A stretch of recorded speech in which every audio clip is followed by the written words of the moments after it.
বড় কষ্টের বিষয়। আপনি চলুন আমাদের আজমিরে খাজা মঈনুদ্দিন চিশতি রহমতুল্লাহ আলাইহি শুয়ে আছে। তিনার জীবনীতে আমি যেটা পড়েছি, আমার পড়া জীবনী উনার, বড় পীর আব্দুল কাদের জিলানী এবং আমাদের দেশের খাজা মঈনুদ্দিন চিশতি রহমতুল্লাহ আলাইহি, তিনি 12 বছরের পর থেকে মৃত্যুকাল পর্যন্ত কোনোদিন তাহাজ্জুদের নামাজ কাজা করেনি। জোরে বলুন সুবহানাল্লাহ। আর যে মাল কটা এখন মাজারে আছে ও হারামখোররা গাঁজা ছাড়া আর কিছুই বুঝেনি, যেগুলো খাদিমগুলো আছে এখন বর্তমান। চলুন আপনার আমার মতো কত বড় লোক দামি দামি গাড়ি নিয়ে যাচ্ছে আজমিরে, মাজারে ঢুকছে, ঢুকে বলছে বাবা 5,000 টাকা দামি চাদর, চাদর দেওয়ার পরে বলছে বাবা আমাকে একটা ছেলে দাও, বাবা আমার ব্যবসায় বরকত দাও, বাবা আমার মালেতে বরকত দাও। সে যখন মাজার থেকে এগুলো চেয়ে বেরুচ্ছে চাদর চড়িয়ে, বাইরে ভিখারিরা দুদিকে বসে আছে, বলছে আল্লাহকে নাম পে দে দে বাবা। মাজারে পাওয়া গেলে তোর কাছে চাইবে কেন? তুই তো মাজারে চাইলি ও ভেতরে ঢুকে চেয়ে নিলি তো পেয়ে যায়। কথাটা বুঝতে পারছেন না? নাউজুবিল্লাহ। আল্লাহ দিকে মাফ করুক। যদি কোনো মৌলবি দেখাতে পারে, খাজা মঈনুদ্দিন চিশতি নিজের জীবনীতে লিখে গেছে আমি মরে যাওয়ার পরে আমার মাজার তৈরি করবি, আমার মাজারে ধূপ ধুনো দিবি, আমার মাজারে চাদর চড়াবি, আমার মাজারে ফুল চাপাবি, সেই মৌলবীর আভারই থাকবো। লেখাটা খালি ফেসবুকে পোস্ট করে দাও যে এটা খাজা বাবা লিখে গেছে, একবার দেখিয়ে দাও। তিনি যদি আজকে বেঁচে থাকতেন নিজের হাতে মাজারগুলো ভাঙতেন। খাজা মঈনুদ্দিন চিশতি তিনি যদি বেঁচে থাকতেন এই মাজারগুলো হাম্বর চালাতেন। তিনি কখনো বলে যায়নি আপনি কেউ কি জাহান্নামী বলতে পাবেন না। কিন্তু আমাদের দেশের এই জিলাপি হুজুর গুটকাখোররা ওরা কন্টেক্ট লিয়েছে সবাইকে, ওরা যাকে ইচ্ছা করবে তাকে জান্নাতে দিবে জাহান্নামে দিবে। আমি তো মনে হয় কটা জাহান্নামে ঢুকেছি তো আমার ঠিক নেই, কিন্তু এখনো যাই না, ওরা ঢুকিয়ে রেখে দিয়েছে আমাকে জাহান্নামে। আর আমার বায়ান যারা শুনবে বলেছে তারাও কাফের হয়ে যাবে, আপনারা ভেবে চিন্তে দেখবেন। হ্যাঁ, কে গুটকাখোর ফতোয়া দিয়েছে ইয়াসিনের বায়ান শুনলে কাফের হয়ে যাবে। আমি এতক্ষণ কি শোনালাম আপনাকে? কোরআন শোনালাম না, কোরআন হাদিস শোনালাম। গুটকাখোর বলে ইয়াসিন গল্প করে, আমি কি শোনালাম? আমি যদি ইচ্ছা করি এখনই আল্লাহর কৃপায় এক ধার থেকে তফসির শুরু করব, মানে করে করে চলে যাব ইনশাআল্লাহ। কিন্তু ওইটা বলে দিলে আপনি ঘোড়ার ঠ্যাং আর বগের ঠ্যাং বুঝে ঘর চলে যাবেন। কি বললে খালি মানে এই হুজুরগুলো খালি বুঝতে পারবে, আপনারা কিছুই পাবেন না। ওই জন্যে লজিক রেখে কথা বলতে হবে যাতে মানুষের ব্রেনে প্রবেশ করে। সবাই আল্লাহর উপরে বিশ্বাস রাখবেন, জোরে বলুন ইনশাআল্লাহ। ভালো মন্দ কল্যাণ অকল্যাণের মালিক হচ্ছেন একমাত্র আল্লাহ। আজকে বড় কষ্ট ওটাই, মানুষ আল্লাহ ছাড়া তার সৃষ্টির ওপরে বিশ্বাস করতে লেগেছে। কিসের ওপরে বললাম? সৃষ্টির ওপরে। আল্লাহর সৃষ্টি দেখুন, আপনাকে মালদা, মুর্শিদাবাদ, আমার বর্তমান বীরভূমে দেখিয়ে দেবো গাছ, বেকা খেজুর গাছ। আমার গ্রামে বুঝতে পারলেন একটা 3 মাথা খেজুরের গাছ আছে। ক মাথা বললাম? 3 মাথা। তো আমি একদিন মাদ্রাসায় আলোচনা করছিলাম যে ভাই ওই 3 মাথা গাছটা যদি কোনো জিলাপি হুজুরদের গ্রামে হতো এতক্ষণ মাজার তৈরি হয়ে যেত। হ্যাঁ, বাস্তব বলছি। গুড়ায় ঘোড়া রেখে এতক্ষণ পুজো শুরু হয়ে যেত, আর চাদর টাঙিয়ে কোন গুটকা করে এসে বসে যেত। খালি আমার গ্রামে বলে বেঁচে গেছে, যেই যাবে সেই কেলানি খাবে আমার গ্রামে। বড় কষ্ট লাগে জানেন, মানুষ বুঝে না এগুলো। আল্লাহ ছাড়া ভালো মন্দের মালিক কেউ নেই। যারা কবরে গিয়ে ভালো মন্দ চায়, যারা গাছতলায় চায় ঝড় দিলে যে গাছটা ভেঙে যাবে, তুমি তার উপরে বিশ্বাস রেখেছো? যে ইয়াসিন মরে গেলে আমি যদি মরে যাই কি বললেন, আর আমার কোনো ক্ষমতা থাকবে? কথা বলেন না কেন? কথা বলেন, ক্ষমতা থাকবে? কে বললে না? তাহলে কবরে চাইছে কি করে মায়েরা গিয়ে? আরে ভাই, কবরে গিয়ে চাইছে। যদি বলেন হুজুর কবরে চাওয়া যাবে না, হারাম। যে কোনো পীরের কবরে, এমন কি নবীজির কবরেও হাত তুলে ভালো মন্দ চাইতে পাবে না। হাজী সাহেব সাক্ষী আছে, ঠিক বললাম না ভুল বললাম? চাইতে দিচ্ছে? দেয় না। হাত তুললে হাতগুলো বেরুবে, সঙ্গে সঙ্গে মারবে, আপনাকে টেনে নিয়ে যাবে, হাত তুলতে দিবে না। ওখানে গিয়ে আপনি খালি জিয়ারত করতে পাবেন নবীজির কবরটা, বাকি অন্য কিছু না। কি বুঝলেন? এই গুটকা খোরা জিলাপি হুজুরগুলো কি ফতোয়া দিচ্ছে জানেন? কাবা ঘরে ইমামের পেছনে নামাজ পড়িস না, এদের লোককে বলে হজ করতে গেলে। নাউজবিল্লাহ বলে। আচ্ছা, কাবা ঘরটা আল্লাহর ঘর না কার ঘর? কথা বলেন না। আল্লাহর ঘর। তার ঘরে যিনি ইমামতি করছেন, এটা আল্লাহর তরফ থেকে দেয়া নিয়ামত না নিয়ামত লয়? নিয়ামত আল্লাহর তরফ থেকে। সে কি করে কাফের হবে? এই হারামখোর মৌলবিগুলো আমাদের দেশের গুটকাখোর এই মাজার পূজারী দিকে বলছে ওদের পেছনে গিয়ে নামাজ পড়বি না, একা একা নামাজ পড়বি। হ্যাঁ, আপনি ফতোয়া পাবেন, এরা ফতোয়া লিখছে, ফতোয়া বলছে। এমনকি মুর্শিদাবাদে একজনের নাম হচ্ছে মুফতি গুটকাখোর জুবের। সে কি ফতোয়া দিচ্ছে জানেন? সেদিনে লালবাগে বলছে দেওবন্দিরা আহলে হাদিসরা মুরগি জবাই করলে সেই মুরগি খাওয়াটাও হারাম। কত বড় কথা, কত বড় বাজে মন্তব্য। আর আমি আপনাদেরকে বলে যাচ্ছি, কোন বেরেলি মৌলবিও যদি তার আকীদা মানহাজ ঠিক থাকে, তার চলাফেরা ঠিক থাকে, সে যদি কুফরি না করে, সে যদি শিরক না করে, সে সুন্নি মৌলবি হলেও জবাই করলে তার মুরগি খাওয়া যাবে। মুরগি খাওয়া যাবে না ইয়াসিন কোনটা বলেছে? ছাগল খাওয়া যাবে না কোনটা বলেছে? শুনেলেন, এরপরে কোরআন শোনাবো, এরপরে আপনাদেরকে কোরআনে নিয়ে যাব। আল্লাহ ছাড়া 17 পারা। কোরআনের কত পারা বললাম? হাজি সাহেবরা শুনেন, বাড়িতে কোরআন আছে না নাই? মানে কোরআন আছে, মানে কোরআন আছে, মানে কোরআন নেই, জানা নাই। 17 পারা। কত পারা বললাম? 17 পারা। শেষ পৃষ্ঠা, শেষ রুকু। কত পারা বললাম? 17 পারা, শেষ পৃষ্ঠা, শেষ রুকু। আপনার যদি কোনো আত্মীয় শিরক আর বেদাতে ডুবে থাকে, আপনার কোনো বোন যদি কবরে ভালো মন্দ চায়, আপনার শ্বশুর শাশুড়ি যদি কবরে চাইতে যায়, তাদেরকে এই আয়াতটা খালি খুলে দেখিয়ে দেন, ক্লিয়ার হয়ে যাবে। ইয়া আইয়ুহান নাসু যুরিবা মাসালুন ফাসতামিউ লাহ ইন্নাল্লাযীনা তাদউনা মিন দুনিল্লাহি লা ইয়াখলুকু যুবাবান ওয়ালা বিসতামাউ লাহ। হে আমার নবী, পৃথিবীর মানুষকে বলে দাও, তোমরা যাদের কাছে ভালো মন্দ চাও, তারা একটা মাছি পর্যন্ত সৃষ্টি করতে পারে না। মাছি সৃষ্টি তো দূরের কথা, আল্লাহ নিজে বললে, হে নবী বলে দাও, মাছি যদি তাদের কাছ থেকে কোনো জিনিস ছিনিয়ে নিয়ে যায়, সেটা উদ্ধার করার মতো ক্ষমতা নাই। যারা বলছে কবরে পীরের পাওয়ার আছে, আপনারা জানেন যখন সাদ্দাম হোসেনের সঙ্গে আমেরিকার যুদ্ধ হয়েছিল, গোটা ইরাকটা এত বোমা মেরেছে আমেরিকা, খান্ডার বানিয়ে দিয়েছিল, ঠিক কিনা? বাগদাদে কে শুয়ে আছে? বড় পীর আব্দুল কাদের জিলানী রহমতুল্লাহ আলাই। তাহলে বড় পীর সাহেব আটকাতে পারলে না, মিজাইলগুলো ঘুরিয়ে তো আমেরিকার দিকে চলে যেত। বললেই আমাকে গালি দিবে। শুনবেন বায়ান? কাকে বলে? বায়ান শোনাই একটা, আপনারা আমাকেও বলবেন এটাও তাহলে গুটকাখোর। হ্যাঁ, কি বায়ান করছে? বড় পীর আব্দুল কাদের জিলানী, তিনি বাচ্চা ছিলেন। আমাদের বাচ্চারা খেলা করে, মোবাইল নিয়ে খেলা করে, আমাদের বাচ্চারা ক্রিকেট খেলা করে, কিন্তু বড় পীর আব্দুল কাদের জিলানী খেলা করছেন বাচ্চা ছেলেদিকে নিয়ে। বাচ্চা ছেলেদিকে বললেন শুয়ে পড়, শুয়ে পড়লো। বাচ্চা ছেলেটাকে বলছে মরে যা, মরে গেল। আর বললে জেগে আবার বেঁচে যা, আবার বেঁচে গেল। নাউজবিল্লাহ বলেন। এত বড় তহমত আব্দুল কাদের জিলানির ওপরে, এই মৌলবীরাই হচ্ছে সেই দিনে কিয়ামতের দিনে আল্লাহর কাছে পাকড়াও হবে, যারা মিথ্যা কথা বলে তহমত লাগায়। বড় কষ্টের বিষয়। আপনি চলুন, আমাদের আজমিরে খাজা মঈনুদ্দিন চিশতি রহমতুল্লাহ আলাইহি শুয়ে আছে।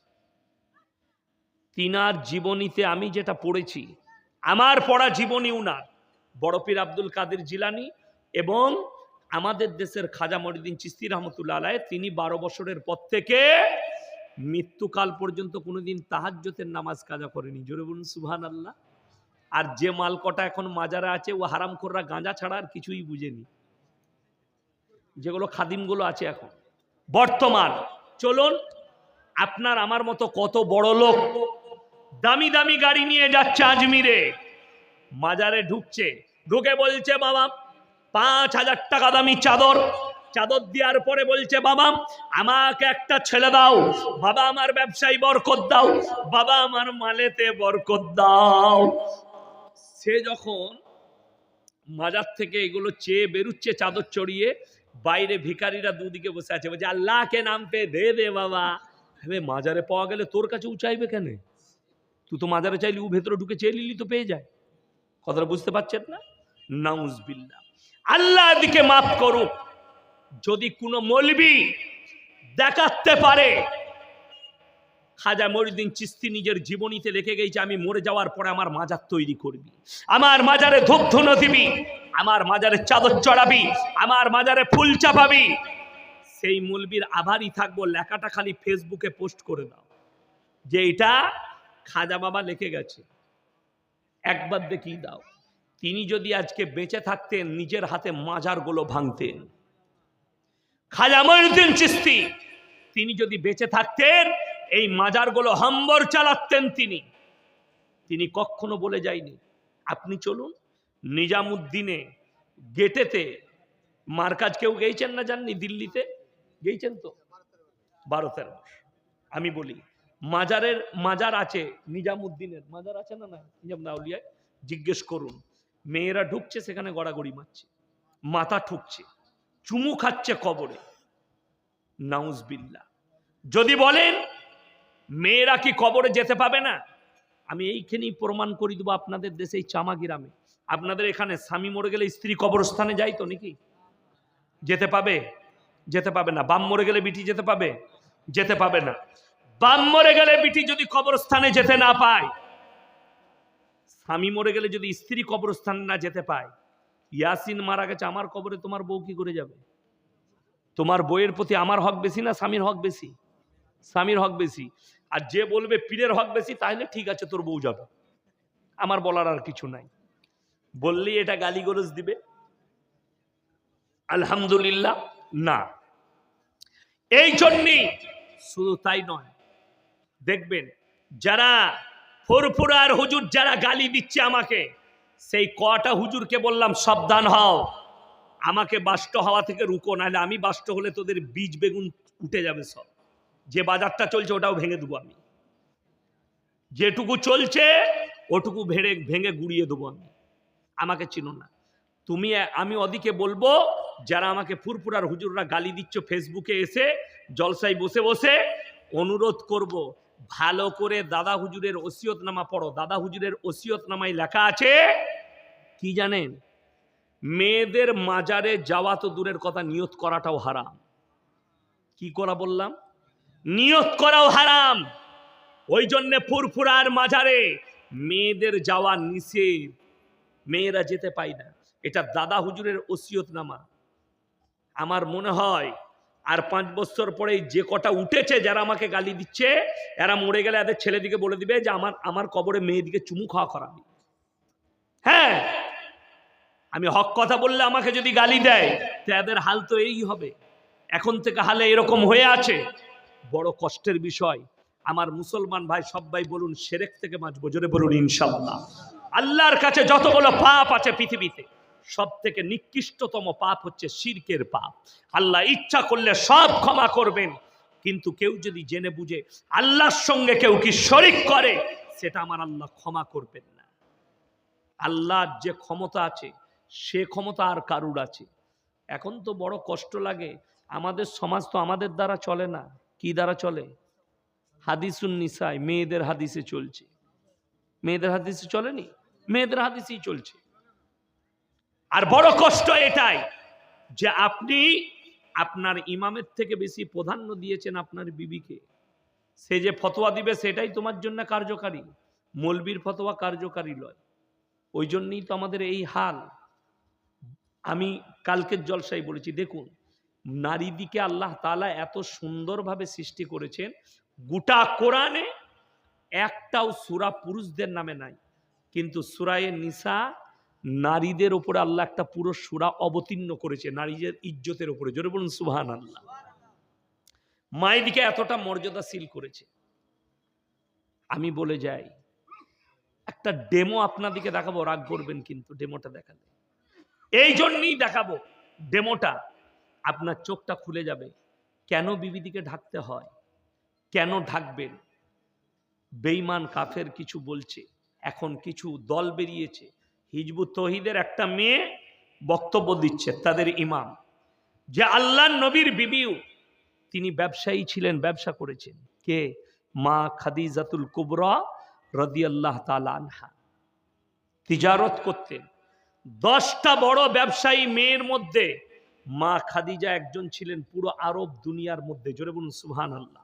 এত বড় ব্যবসায়ী ছিলেন, মালকিন ছিলেন। 100টা উটের উপরে মাল যেত তার, এত বড় মালকিন ছিলেন। কিন্তু এই হারামখোরদের জানা নাই যেদিন থেকে নবীজির সঙ্গে বিয়ে হয়েছে, বিয়ের পরেও তিনি ব্যবসা করেছেন, কিন্তু আল্লাহর যেদিন থেকে হুকুম হলো পর্দা ফরজ, সেদিন থেকে একটা নবীর একটা বিবিও নিজের আর হুজরাখানা থেকে পা বার করেননি। জোরে বলুন সুবহানাল্লাহ। এটা হচ্ছে সহি হাদিস। তিনারা আর কেউ নিজের হুজরাখানা থেকে বের হননি যেদিন থেকে পর্দার হুকুম হয়েছে। ওই জন্যে বলি, রমজান মাসে আমার একটা জলসা ছিল বহরমপুরে, আমি জলসা করতে এসেছি, তো সময় পাই না। রমজান মাসে মাদ্রাসার আদায় থাকে, হাওড়া, হুগলি, মেদিনীপুর, 24 পরগনা আদায় করি। তো জলসায় এসছি, বহরমপুরে কিছু আদায়ও করলাম। আমার বন্ধু আছে, গত বছরে মনে হয় মুফতি জার্জিস সাহেব এসেছিলেন না এখানে? হ্যাঁ, মুফতি জার্জিস হোসেন সাহেব, বেলডাঙ্গা জালিলিয়া মাদ্রাসার প্রধান শিক্ষক। উনি আমার খুব কাছের মানুষ, অন্তরের মানুষ, বন্ধু মানুষ। জালিলিয়া মাদ্রাসা একটা সব থেকে পুরনো মাদ্রাসা উত্তরবঙ্গের, 108 বৎসর না 111 বৎসর আগেকার মাদ্রাসা। ওই মাদ্রাসার প্রধান শিক্ষক। তো আমি ওনাকে ফোন করলাম যে ভাই আপনার মাদ্রাসায় গিয়ে ইফতারি করব, বলে আসুন। আমি গেলাম, ইফতারি করলাম। তো আমার মনে মনে হলো কবে সময় পাবো জানি না, এই তো আপনার 25টা রোজা হয়ে গেছে, তাহলে বাজারটা বাড়ির করেলি। তো মায়ের, স্ত্রীর আর ছেলে পিলেদের কাপড় কিনতে গেলাম আমি, জামা কাপড়। তো সব থেকে বড় দোকান, নতুন দোকান হয়েছে ওইখানে, সেটা হচ্ছে ঝুনকা ক্লথ হাউস। তো আমি যেমনি ঢুকেছি, গেটটা খুলে ঢুকেই দেখছি সব খালা, আমি একা খালি খালু। আমি ভয় খেয়ে গেছি, আল্লাহ কেউ নাই গো। আমাকে দোকানি বললে, মোল্লা আপনি এই সাইডে বসেন, হ্যাঁ দেখেলেন। আমি তাড়াতাড়ি কাপড় বেছে নিয়ে যা হয়েছে না হয়েছে ভরে নিয়ে পালিয়ে এলাম। কি বলে দিই এরপর? রাগ করবেন না, আমরা দু বন্ধু বসে আছি চায়ের দোকানে, এর সঙ্গে ইয়ার্কি হয়। একে আমি ইয়ার্কি মেরে যদি জিজ্ঞেস করি, হ্যাঁ বে তোর বইয়ের ব্লাউজের সাইজ কত, ই আমাকে মারবে না? মারবে না, কথা বলে না, এ হাসো না, মারবে না, মারবে না। ইয়ার সঙ্গে বন্ধুত্বটা থাকবে না, খতম হবে, খতম হয়ে যাবে, শেষ হয়ে যাবে, খালি এই প্রশ্ন করার কারণে। এটা আপনার গায়ে লাগা কথা, যেহেতু খুব খারাপ কথা ইয়াসিন বলে ফেলেছে। এরপর বলে দিই, আপনার বউকে আপনি বাজারে পাঠিয়েছেন, যাও কালিয়াচকে গিয়ে, না হলে মালদায় গিয়ে বাজার করে নিয়ে এসো। একটা মরদ মানুষ দোকানে বসে আছে, তোমার বউ গিয়ে বলছে দাদা 32 সাইজের ব্লাউজ দেন তো। ওইখানে লজ্জা লাগেনি যে তোমার বউ সাইজ বলে ব্লাউজ কিনছে? ইয়াসিন তোমাকে জিজ্ঞেস করেছে তোর বউয়ের ব্লাউজের সাইজ কত, খুব খারাপ লেগে গেল। আর তোর বউ বাজারে পাঠিয়েছ বউকে, সে তার নিজের ব্লাউজের সাইজ বলছে একটা পর পুরুষকে, তোমার লজ্জা লাগেনি? আরো একটা ডেমো শুনেলেন, এটা একটা গায়ে লাগা কথা। দ্বিতীয় একটা গায়ে আঙারের মতো জ্বলবে। তুমি দাঁড়াও তো, দাঁড়িয়ে যাও। এই যে ছেলেটাকে দেখতে পাচ্ছেন, বাবুকে, আপনারা বলুন এর পেট কেউ দেখতে পাচ্ছেন? ইমানদারির সঙ্গে বলবেন, এর পিঠ কেউ দেখা যাচ্ছে? বলুন, কাপড় দিয়ে ঢাকা। বসে যান। আপনারা যতজন বসে আছেন সবারই শরীরও ঢাকা আছে, পিঠও ঢাকা আছে। সকালবেলায় মোটরসাইকেলে বউকে নিয়ে সুজাপুরে বাজার করতে যাবে কাপড় কিনতে, তোমার গোটা গা ঢাকা, আর তোমার বইয়ের প্যাটও বেরিয়ে আছে আর পিঠও বেরিয়ে আছে। আমি বললে খারাপ, আমি বললে নোংরা মলবি, তোমার লজ্জা লাগে না? ইসলাম স্বীকৃতি দিয়েছে নারীদিকে, ওয়াদরিব খুমুরিহিন্না আলা জুনুবিহিন, হে নারী তুমি পর্দা নির্ধারিত করো, কোনোদিন ধর্ষিতা হবে না, লাঞ্ছিত হবে না। যতগুলো ধর্ষণ এই ভারতে হয়েছে, দিল্লি থেকে কলকাতা, কলকাতা থেকে উত্তরপ্রদেশ, যতগুলো ধর্ষণ হয়েছে তার 80% পোশাকটা দায়ী, নারীর পোশাক তার জন্য দায়ী। খুব ভালো করে বুঝবেন, ইসলাম এত সুন্দর, নারীদিকে পরিপূর্ণভাবে ঢেকে দিতে বলল, ঢেকে নাও। আজকে কষ্ট, আমি যে দেশে বাস করছি ভারতের মানুষ আমি, কষ্টটা বুকের ভেতরে গাঁথা আছে। আমাদের দেশে যদি কেউ এয়ারপোর্টে আর রেল স্টেশনে ন্যাংটো ঘুরে বেড়ায়, তাকে কোর্টে কেস লড়তে হয় না। কিন্তু একটা আমাদের মুসলমান মা, সে যদি বোরকা পরে কলেজে যায়, তাকে কোর্টে যেতে হয় কেস লড়ার জন্য। এটাই কষ্টের। কেন? আপনি প্রতিবাদ করতে পারেন, বড় কষ্ট লাগে। আপনি চলুন, আমি সেদিনে খুশি হয়েছি। এক সপ্তাহ আগে আমি আসছিলাম ট্রেনিং জলসায় এসছিলাম, আমি ফারাক্কায় নেমেছিলাম। কোথায় এক জায়গায় জলসা ছিল এই এলাকাতে, গাড়ি করে নিয়ে গিয়েছিল আমাকে। যাই হোক, বর্ধমানে যখন চাপলাম, বালুরঘাট এক্সপ্রেসে একজন একদম ফুল দাড়িওয়ালা একটা জিআরপি অফিসার আমাকে সালাম দিলে আর বললে, হুজুর আপনার বিরাট বড় ভক্ত, আমি খুব ভালোবাসি। আল্লাহর কৃপায় আমি লড়াই করে জিতে আজকে দাড়ি রাখতে পেরেছি অফিসার হয়ে। আমি মনে জোরে বলুন সুবহানাল্লাহ। আমি তার উপরে খুশি। আপনি বলুন, আমাদের মুসলমান ছেলেরা ডিফেন্সে চাকরি করতে গেলে দাড়ি রাখতে পাই না, ঠিক বললাম না ভুল বললাম? এটার জন্য দায়ী মোদিজি নয়, এটার জন্য সরকার দায়ী নয়, খুদ মুসলমান নিজেরা দায়ী। কেন?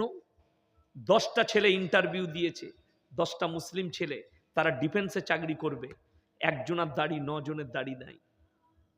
ভোটটা কার বেশি? কথা বলেন, 9-এর না 1-এর? 9-এর। তো অফিসার কি বলবে, এই তোর একা ইসলাম, এদের 9 জনের ইসলাম না, এরাও তো মুসলমান, তুই দাড়িটা কেটে আয়। বলবে না? বলবে না। ওই জন্য কেন যোগীকে গালি দিচ্ছেন? দায়ীটা হচ্ছে তুমি।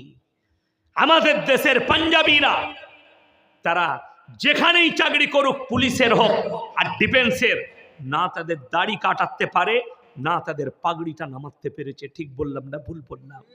আর তুমি মুসলমান, তোমার জমিরকে বিক্রি করেছো দাড়ি চেচে, তোমার জমিরকে বিক্রি করেছো নামাজ ছেড়ে। এরা জানে মুসলমান নামাজ যখন পড়ে না, এদের জন্য নামাজ বাধ্যতামূলক নয়।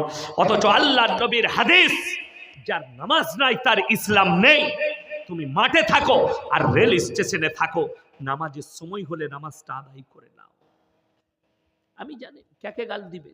আমি তো এই তো গাড়িতে আসছিলাম শতাব্দী এক্সপ্রেসে, বললে বিশ্বাস করবেন না, আমি গিয়ে যারা খাবার দেয়, শতাব্দীতে খাবার আছে, টিফিন ফিফিন খাবার সব দেয়, ডিনার দেয়, তো বাইরের কেউ চাপতে পারে না। 3টে স্টপেজ, বর্ধমান, বোলপুর, ফারাক্কা, মালদা, 4টা স্টপেজে আমি এখানে পৌঁছে গেলাম।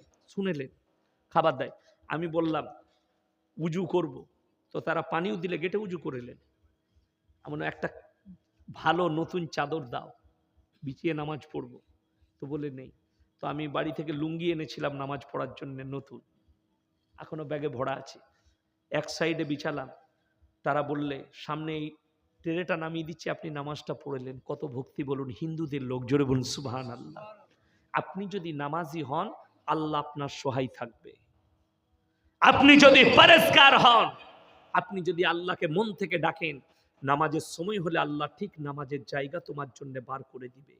আর তুমি যদি বেনামাজি হও, তুমি যদি এক ওয়াক্তের নামাজি হও, তুমি সুযোগে থাকো যে সালা নামাজটা না পড়তে পারলেই ভালো হয়, তাহলে তোকে আর নামাজই পড়তে হবে না, সুযোগ খুঁজলে।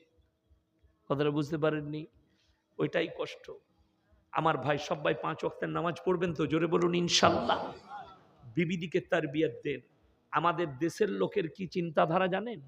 একটাই চিন্তাধারা, যে স্বামী যদি বেনামাজি হয়, স্ত্রী যদি বেনামাজি হয়, বিটি যদি বদ্দিন হয়, তার বাপকে জাহান্নামে নিয়ে যাবে, তার ভাইকে জাহান্নামে নিয়ে যাবে, তার স্বামীকে জাহান্নামে নিয়ে যাবে। আমার ভাই শুনেলেন, এই ব্যাখ্যাটাই ভুল ব্যাখ্যা। জাহান্নামে নিয়ে যাবে তখন যদি স্বামী স্ত্রীকে দাওয়াত না দেয়, স্বামী যদি, পুরুষ যদি তার বোনকে দাওয়াত না দেয়, পুরুষ যদি তার মেয়েকে দাওয়াত না দেয়, তখন যদি কেউ দাওয়াত দেয় স্ত্রীকে, তুমি নামাজ পড়ো, তুমি রোজা রাখো, তুমি ভালো হও, হ্যাঁ, বদ্দিন হইও না, এই ফটো নিয়ে কি করবে তুমি? আমার ভাই, সেই স্ত্রীর কাছ থেকে স্বামী কিয়ামতের দিনে বেঁচে যাবে। ওই জন্য স্ত্রীকে সবাই দাওয়াত দিবেন, জোরে বলুন ইনশাআল্লাহ। না মানলে সে আল্লাহর কাছে জবাব দিবে। কি করবে? সে কার কাছে জবাব দিবে? আল্লাহর কাছে। আপনি যদি আপনার স্ত্রীকে না দাওয়াত দেন তখন আপনি ফেরে পড়বেন। আর আপনি যদি কন্টিনিউ দাওয়াত দিয়ে যান আপনার পরিবারকে, আপনার মেয়েকে, আপনার বিটিকে, আপনার বোনকে, আপনার স্ত্রীকে, কিয়ামতের দিনে আল্লাহ আপনাকে ক্লিয়ার করে দেবে যেহেতু আপনি দাওয়াত দিয়েছেন, তারা কবুল করেনি, আল্লাহ তাদেরকেও জ্ঞান দিয়েছিল। স্ত্রী তোমরা শোনো, স্বামী যদি সুদ খায়, স্বামী যদি হারাম কাজ করে, তাকে তোমরা দাওয়াত দাও, হে আমার স্বামী হারাম থেকে বেরিয়ে এসো, নামাজ পড়ো। স্বামী যদি তারপরে না মারে, স্ত্রী আল কিয়ামতের দিন আল্লাহর কাছে দায়ী থাকবে না। যদি কেউ বলেন না স্বামী স্ত্রী যদি বদ্দিন হয়, স্বামী দাওয়াত দেখ আর না দেখ আল্লাহর কাছে পাকড়াও হবে, এটা ভুল ব্যাখ্যা। তাইলে বলে দিই, হযরতে নূহ নবীর স্ত্রী জাহান্নামে যাবে, তাহলে নূহ নবী কি করবে? কথাটা বুঝতে পারেননি? কোরআন বলছে লূত নবীর বিবি জাহান্নামে যাবে, লূত নবী কিন্তু জান্নাতি, জোরে বলুন সুবহানাল্লাহ। ফেরাউন জাহান্নামে যাবে, ফেরাউনের বিবি আসিয়া জান্নাতি, জোরে বলুন সুবহানাল্লাহ। আল্লাহ এখানে দেখিয়ে দিয়েছেন যে যদি তোমার বিবি ভালো হয়, স্বামী যদি অপদার্থ হয়, স্বামীকে যদি দাওয়াত দেয় আর কবুল না করে, স্বামী জাহান্নামে যাবে আর স্ত্রী জান্নাতে যাবে। স্ত্রী যদি খারাপ হয়, স্বামী যদি পরেজগার মুত্তাকি মুমিন হয়, সে যদি স্ত্রীকে বারবার দাওয়াত দেয়, সে যদি ফিরে না আসে, কিয়ামতের দিনে স্ত্রী জাহান্নামে যাবে, স্বামী জান্নাতে যাবে। এটার জন্য কেউ দায়ী হবে না, জোরে বলুন সুবহানাল্লাহ। দায়ী ওই সময় আমার বোন যা করছে ভালো করছে, এই ভাই দায়ী। আমার স্ত্রী যা করছে ঠিক করছে, এই স্বামী দায়ী হবে কিয়ামতের দিন। আলহামদুলিল্লাহ। ওই জন্যে প্রত্যেকটা ভাই নিয়ত করেলেন, আজ থেকে আমরা নিজেদের স্ত্রী দিকে পরিবারকে দাওয়াত দেব, জোরে বলুন ইনশাআল্লাহ। কেন দিবেন? আল্লাহ কিন্তু হুকুম দিয়েছেন কোরআনে, জোরে বলুন সুবহানাল্লাহ। কি হুকুম দিয়েছেন? ইয়া আইয়ুহাল্লাযীনা আমানু কুলু আনফুসাকুম ওয়া আহলিকুম নারা। হে ঈমানদার ব্যক্তিরা, তোমরা শুনে নাও, নিজেদিকে জাহান্নামের আগুন থেকে বাঁচাও এবং তোমার আহলে বর্গকে বাঁচাও। তোমার প্রতিবেশী নামাজ পড়ে না, তোমার চাচা নামাজ পড়ে না, স্ত্রী পড়ে না, ভাই পড়ে না, বেটা পড়ে না, সকলকে দাওয়াত তোমরা দিবে, জোরে বলুন ইনশাআল্লাহ। যে নামাজ পড়ে না, আপনি একজন গ্রামের নামাজি ব্যক্তি রাস্তা দিয়ে আসছেন, নামাজ পড়ে না, আপনি তাকে বলেন ভাই আজান হয়েছে মসজিদে চল। আমাদের দেশের কিছু লোকের একটা রোগ খারাপ আছে, কি বলুন তো? 3 ঘন্টা চায়ের দোকানে আড্ডা মারবে, নামাজের লেগে দাওয়াত দেন, বলে ভাই সময় হয়ে উঠছে না তো, চেষ্টা করছি অনেক, কিন্তু হারাম করে 3 ঘন্টা চায়ের দোকানে বসে গল্প করছি। ঠিক বললাম না ভুল বললাম?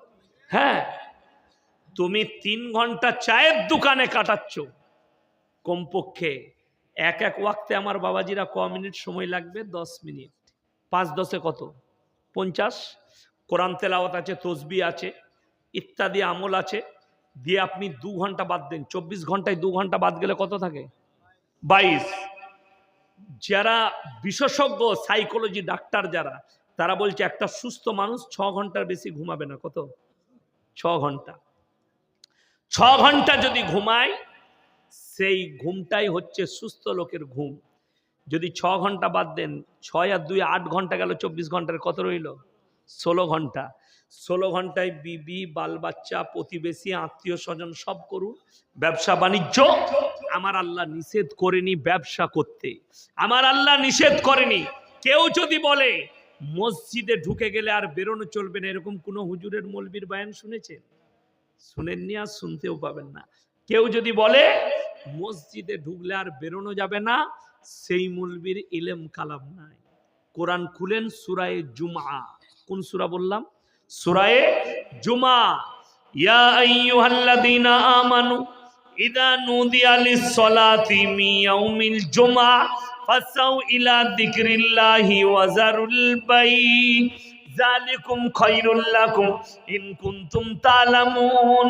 হে আমার নবী বলে দাও, জুম্মার দিনে যখন তোমাদিকে ডাক দেওয়া হয়, ব্যবসা বাণিজ্য ফেলে দাও, ব্যবসা বন্ধ করো, খেতি বাড়ি বন্ধ করো, আর আল্লাহর ঘরের দিকে ধাবিত হও, ছুটে চলে এসো, আল্লাহর ঘরে প্রবেশ করো।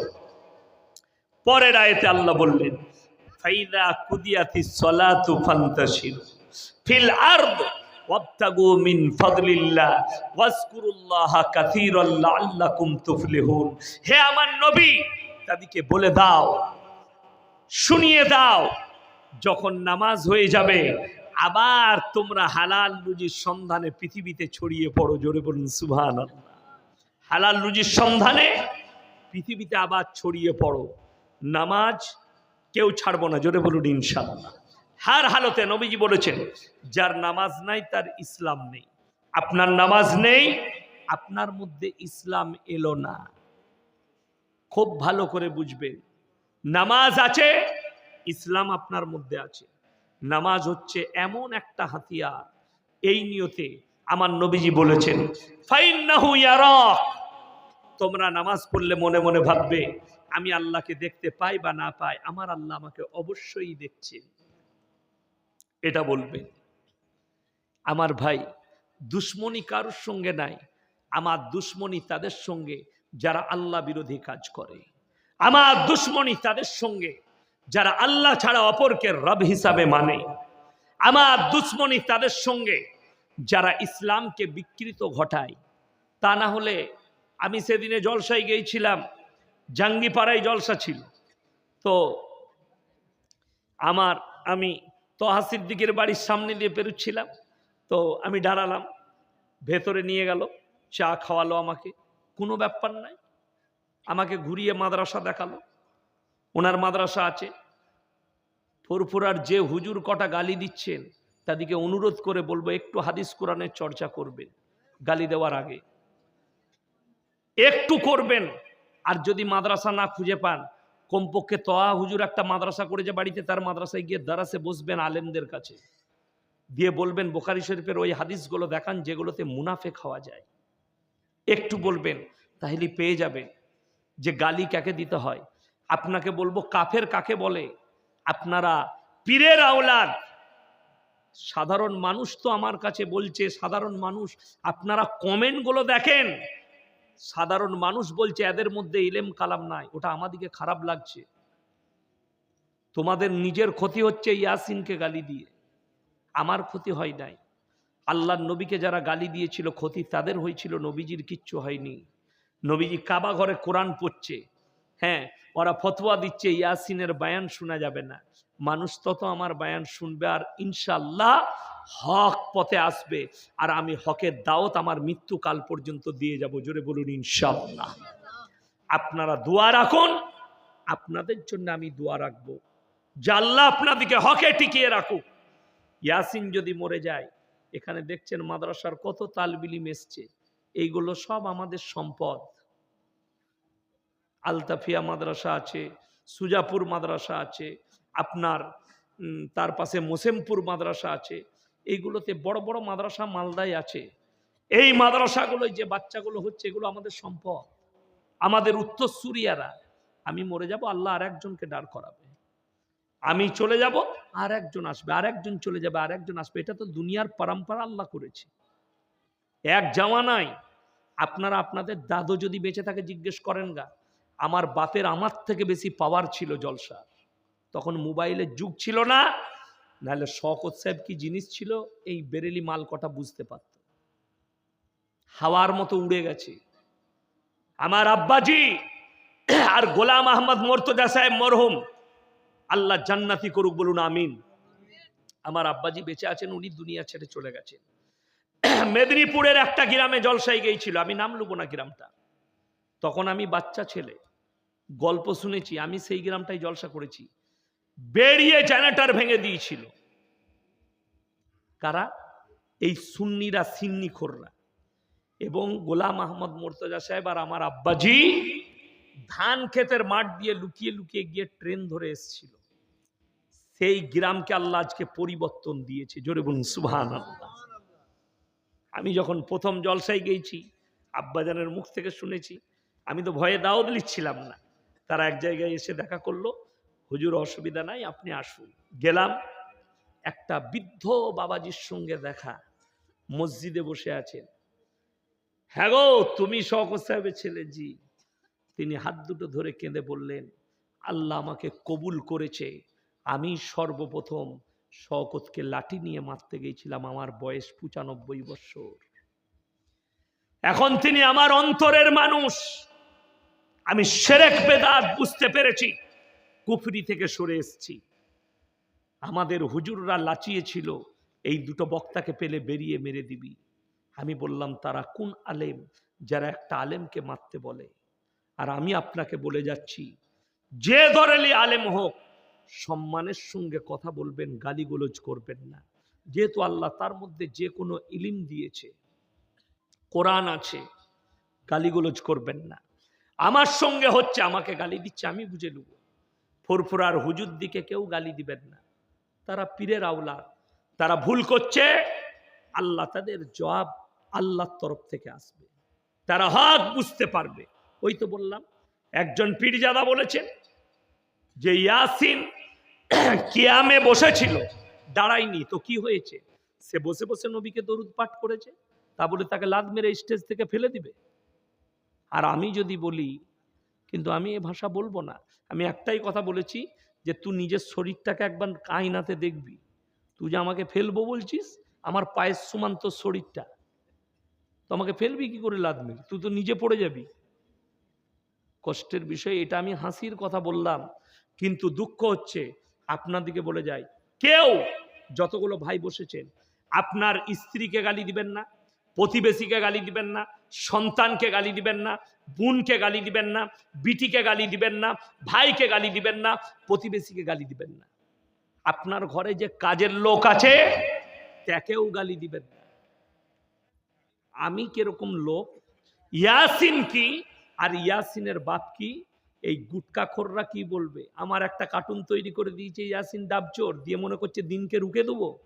আমি কি লোক, আমার ড্রাইভারকে দেখে তোমরা অনুভব করো, তোরা একজনাকেও পরিবর্তন করতে পারিসনি, গাল আর গোলজ শিখাইছিস। যে ছেলেটা লরি চালাতো, হাতে বালা পরতো, আমার ড্রাইভার, আজকে আসেনি বলে তাই। এখন আমার থেকে, আমাকে তো আল্লাহ দাড়ি দেয়নি, তার চাপ দাড়ি। জিজ্ঞেস করুন যারা দেখেছে, জীবনে মাদ্রাসার মুখ দেখেনি, তাকে আমি কোনোদিন দাওয়াত দিইনি। কথা শুনেলেন, এরপরে সঙ্গ দোষে লোয়া ভাসে। যদি সঙ্গ ভালো হয়, লোয়াটাও ভেসে যাবে, মানুষটাও ভালো হবে। আমি কি মানুষ, আমি জীবনে আমার ড্রাইভারকে বলিনি যে তোকে গাড়ি থেকে নামিয়ে দেবো, দাড়ি রাখ। আমি জীবনে দাওয়াত দিই নাই তাকে। কেন? সে জালসায় আমার বয়ান শুনেছে, যখন গাড়ি চালাতো, হাতে বালা, এক হাতে সুতো, একটা চেন, সালমানের মতন, চুলের কাটিং আলাদা, জিন্সের প্যান্ট আর গেঞ্জি। আমি তাকে কোনোদিন নিষেধ করিনি। সে একদিন হঠাৎ দেখছি লুঙ্গি আর পাঞ্জাবি পরে চলে এসছে। আমি কি হলো রে? হাতে দেখছি বালাও নেই, হাতে দেখছি চেনও নেই, হাতে দেখছি আপনার দড়িও নেই। কি হলো? বললে, হুজুর আমি কালকে যা বয়ান শুনলাম আপনার, আমার ভয় লেগেছে, আমি আর কোনোদিন এসব করব না, আজ থেকে আর দাড়ি কাটবো না। আমি নামাজে, মাগরিবের নামাজে আল্লাহর কাছে চোখের পানি ফেলালাম, আল্লাহ তুমি কবুল করেছো, জোরে বলুন আমিন। আজকে তাকে দেখলে মৌলবি ছাড়া ধরতে পারবে না। আর এদের ভাষায়, এদের ব্যবহারে, এদের চেলা চম্পটরা প্রত্যেক দিন 100 জন মা বোন তুলে ফোন করে গাল দিচ্ছে। এদিকে পীর বলেন, আমি চিন্তা করি এই সুন্নি বেরেলি, এদের চরিত্র যদি এত খারাপ হয়, আহমদ রাজা খান বেরেলি সে কতটা চরিত্রহীন ছিল, তারপরে এরা এরকম হয়েছে। এদের যে বড় পীর, তার চরিত্র নিশ্চয় খারাপ ছিল বলেই এরা এত নোংরা হয়েছে। এরা গালিগোলজ দিচ্ছে, কোরআন হাদিসের দলিল নেই। ভাই, কোরআন হাদিসের দলিল দে না। কিয়ামের দলিল কিছুই নাই, খালি বলছে দরুদ। ওটা তো দরুদই নয়। তুই যে কিয়ামটা দরুদ, ওটা প্রমাণ করা। কিয়ামটা তো, কিয়াম কে বললে করা যাবে না? হ্যাঁ, আপনারা বলছেন কিয়াম করা যাবে না, কিয়াম করা যায়। কিয়ামের মানে কি? কিয়ামের মানে দাঁড়ানো। কিয়ামের মানে কি? দাঁড়ানো। তো আমরা নামাজে তো কিয়াম করি, করি না? নামাজের দাঁড়াই না, দাঁড়াই না, নিয়ত বাঁধার জন্যে। নামাজে দাঁড়ায়, তো কিয়াম করা হলো। কিন্তু দাঁড়িয়ে নবীকে সালাম পাঠানোর দুটো মাতলাব বললাম। এক হচ্ছে যেটা পড়া হয় এটা যে দরুদ, তার হাদিস কোরআন থেকে প্রমাণ দাও। দ্বিতীয় নম্বর, এই নিয়তে পড়া যে এটা আল্লাহর নবী হাজির নাজির, আল্লাহর নবী আলিমুল গাইব, গাইবের খবর জানেন। এই দুটো বিশ্বাস করে যারা পড়বে সম্পূর্ণ হারাম, কোরআন বিরোধী কাজ, রসুল বিরোধী কাজ, আল্লাহ বিরোধী কাজ। তার তিনটে দলিল দিলাম। এক হচ্ছে আল্লাহর নবীর বিবি মা আয়েশার উপরে ব্যভিচারের তহমত লেগেছিল, নবী জানতে পারেনি যে তহমতটা মিথ্যা। যদি হাজির নাজির হতেন, গাইবের খবর জানতেন, তাহলে নবীজি জেনে যেতেন। সশরীরে মিরাজকে অস্বীকার করা হবে, এটা গুটকাকর জিলাপি হুজুরের হুঁশ নেই যে মিরাজ সশরীরে হয়েছে, তা না হলে অস্বীকার করো, তোমার ঈমান নষ্ট হয়ে যাবে। তৃতীয় নম্বর, সূরা ইউসুফে আল্লাহ বললেন, তোমাকে আমি এই বৃত্তান্ত ওহীর মাধ্যমে জানাচ্ছি, আমি যদি না জানাতাম তুমি এর পূর্বে গাফিল ছিলে। সূরা হুদে আল্লাহ তাআলা এই ধরনেরই দলিল দিয়েছেন। কোরআনে একাধিক দলিল আছেন, বড় দলিল হচ্ছে এই কোরআনটা। আল্লাহর নবী যদি হাজির নাজির হতেন, এই কোরআনে যে আল্লাহ অবতীর্ণ করেছেন, আল্লাহর নবীর আর পৃথিবীর মানুষের অজানা কথাগুলো আল্লাহ কোরআনে জানিয়েছেন। জোরে বলুন সুবহানাল্লাহ। ওই জন্যে আমার ভাই, সবাই 5 ওয়াক্তের নামাজি হব, আল্লাহকে ভয় করব। আপনারা আমার জন্য দোয়া রাখবেন, আমি আপনাদের জন্য দোয়া রাখি। যারা আমার বায়ান দেশ প্রবাসী যারা শুনছেন লাইভে, তাদেরকে অনুরোধ করব, আমার পক্ষ থেকে অনুরোধ, কেউ কি গালিগালাজ করবেন না, অশ্লীল ভাষা বলবেন না। ফুরফুরার হুজুররা আমাকে গালি দিয়েছে, আল্লাহর কাছে তারা জবাব দিবে, আমি আল্লাহর উপরে ভিড়ে দিয়েছি।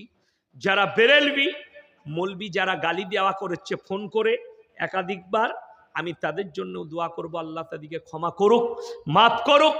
আপনারা আমার জন্য দোয়া রাখুন, আমি আপনাদের জন্য দোয়া রাখি। ওয়ামা আলাইনা ইল্লাল বালাগ। আসসালামু আলাইকুম ওয়া রাহমাতুল্লাহি ওয়া বারাকাতুহু। সবাই দরুদ শরীফ পড়ুন। আল্লাহুম্মা সাল্লি আলা মুহাম্মাদিন ওয়া আলা আলি মুহাম্মাদ কামা সাল্লাইতা আলা ইব্রাহিম ওয়া আলা আলি ইব্রাহিম ইন্নাকা হামিদুম মাজিদ।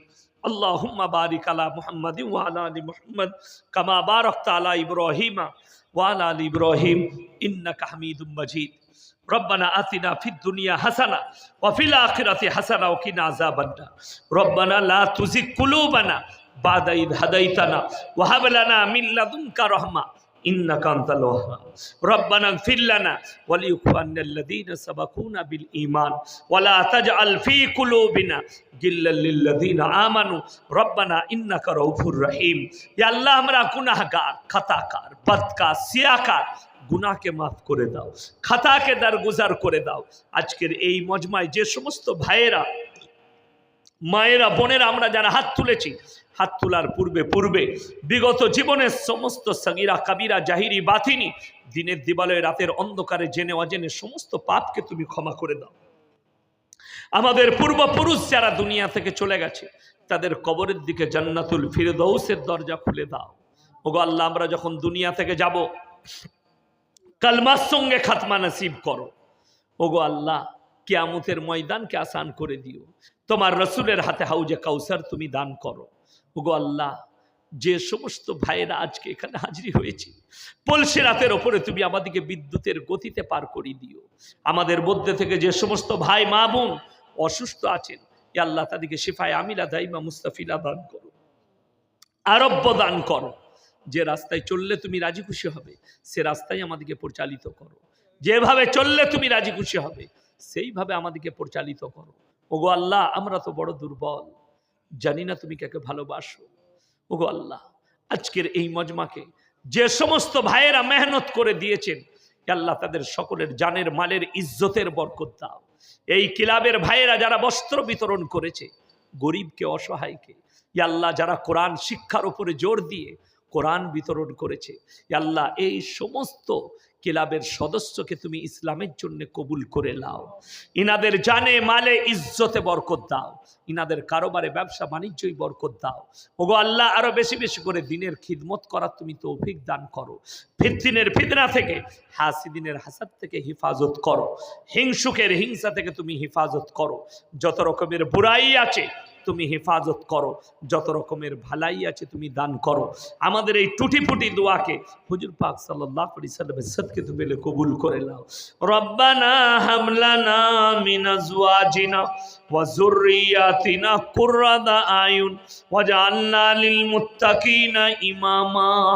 রব্বানা ওয়ালা তুহাম্মিলনা মা লা তাকাত লানা বি ওয়াফু আন্না ওয়াগফির লানা ওয়ারহামনা আনতা মাওলানা ফানসুরনা আলাল কওমিল কাফিরিন।